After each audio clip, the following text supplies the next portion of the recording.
आत्ता जे काही प्रकरण उघडकीस आलं ते अत्यंत गंभीर आहे. लहान मुलांना घेऊन अशा प्रकारचे व्हिडिओज बनवणं आणि त्याची विक्री करणं, म्हणजे उद्या जर तो मुलगा कुठं ट्रेस झाला तर त्याच्या लाईफ ही स्पॉईल होण्याची शक्यता जास्त आहे. म्हणून त्या 2 आरोपी आमच्या पोलीस कमिशनरने त्यांच्या टीमने पकडलेले आहेत. आणखीन त्याचा तपास चालू आहे आणि 3000च्या वर व्हिडिओ त्यांनी जे काही काढलेले आहेत त्याचीसुद्धा माहिती आम्ही घेतो आहे. निश्चित अशा या गुन्हेगारावर मोकोकाचा गुन्हा आम्ही दाखल करू. कशा पद्धतीचे सगळे व्हिडिओज होते, कारण की त्या पद्धतीने मुळात मी ते पाहिलेले नाहीत, परंतु आता या गोष्टी उघड करण्यापेक्षा पोलीस त्यांच्या यंत्रणेच्या मार्फत तपास करेल. जे चाइल्ड पोर्नोग्राफीचे व्हिडिओज होते ते 500 रुपयामध्ये ती जी CD होती त्याची विक्री केली जात होती आणि बीकॉमचे हे सगळे विद्यार्थी होते जे मुख्य आरोपी होते. कॉलेजमधले सगळे. आता हे एका पद्धतीनं जसं ब्ल्यू फिल्म ज्याला म्हणतात तोच हा एक प्रकार आहे आणि तो अत्यंत घाणेरडा आहे. म्हणून गांभीर्यानं याच्याकडे पाहणं गरजेचं आहे. पोलिसांना एकदा थोडा तपास करू द्या, त्यातून सत्य निश्चित बाहेर पडेल. सध्या झेंजी खूप पुढे येत आहेत आणि अशा पद्धतीने जर झेंजी पुढे येत असेल तर कुठेतरी घातक होईल का असं म्हणायचं. नाही, या सगळ्या गोष्टीला हे रोखलं पाहिजे. पोलीस ते काम निश्चित करेल. त्याचबरोबर दिल्लीमध्ये आता सुप्रीम कोर्टात शिवसेनेची सुनावणी सुरू आहे. चिन्ह आणि पक्षाचं नाव कुणाकडे असणार या संदर्भातली अंतिम सुनावणी सुरू होणार आहे. सुप्रीम कोर्टामध्ये पक्षाच्या चिन्हाबद्दल जी सुनावणी चालू आहे त्यामध्ये आमचेही वकील त्या ठिकाणी आहेत. सगळ्या गोष्टीवर ते लक्ष ठेवून आहेत. मुळामध्ये आमची बाजू पक्की असल्यामुळे जे काही नियम सांगतो, जे इलेक्शन कमिशनर सांगतो त्या पद्धतीने आमच्या सगळ्या मांडण्या तिथं झालेल्या आहेत. म्हणून आम्हाला अपेक्षा आहे, आम्हाला होप्स आहेत की हा निकाल आमच्या बाजून जरूर लागेल.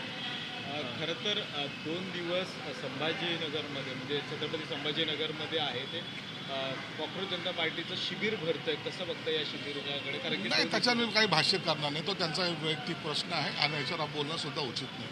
त्याचबरोबर राष्ट्रवादीची आणि काँग्रेसमध्ये जुंपलेली पाहायला मिळते. एकमेकांच्या विरोधात आंदोलन करणं सुरू झालेलं आहे.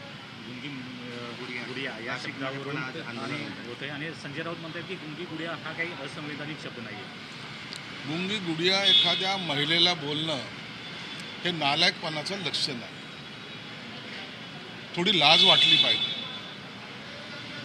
जिचा पती आता जाऊन काही महिने झालेले तिच्याबद्दल तुम्ही असे अपशब्द बोलणं, गुंगी म्हणतात त्यांना,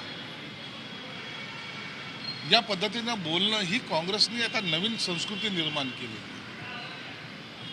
सगळ्या महिला वर्गाचा अपमान. जिने राजकारणाचा मजबुरीने झालेला त्यांचा प्रवेश, आज ते कुठेतरी सत्ता पाहतात, ते चालवण्याचा प्रयत्न करतात, त्यात तुम्ही त्यांना गुंगी गुडिया म्हणता. ही तुमची संस्कृती आहे. म्हणून आता याचा जागोजागी निषेधही केला जाईल आणि लोक यांना जोड्याने सुद्धा मारतात. पण हर्षवर्धन सकपाळ ज्या पद्धतीनं म्हणतायत की त्यांनी सिद्ध करावं आणि अर्थखातं स्वतःकडे घ्यावं आणि सिद्ध करावं की गुंगी गुडिया ते नाही आहेत, ते त्यांच्या विधानावर ठाम आहे. हर्षवर्धन सपकाळ हा डोक्यावर पडलेला माणूस आहे. तो संजय रावचा सक्का भाऊ आहे. या पद्धतीचं त्याचं वर्तवणूक आहे. तो मोदी साहेबाबद्दल काही बोलतो, कधी कुणाबद्दल काही बोलतो. पातळी सोडून बोलणारा वेडा माणूस म्हणून ते हर्षवर्धन सपकाळकडे पाहिलं जातं. म्हणून त्याचा सिरियस कोणी घेत नाही. परंतु आत्ता महिलाबद्दल जो अपशब्द काढला त्याचा मात्र त्याला परिणाम हे भोगावं लागतील आणि याची सुरुवात त्यांच्याच पक्षाच्या ज्येष्ठ नेत्यांनी चव्हाण साहेबांनी केली. त्यांनी सांगितलं की मी या स्टेटमेंटशी सहमत नाही.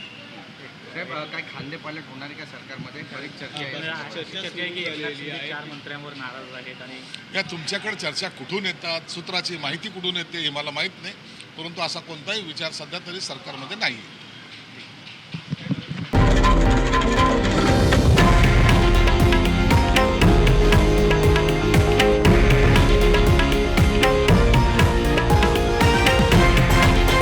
हे आहे देशातील नंबर 1 न्यूज नेटवर्क आणि आपण पाहत आहात TV9 मराठी, एकमेव.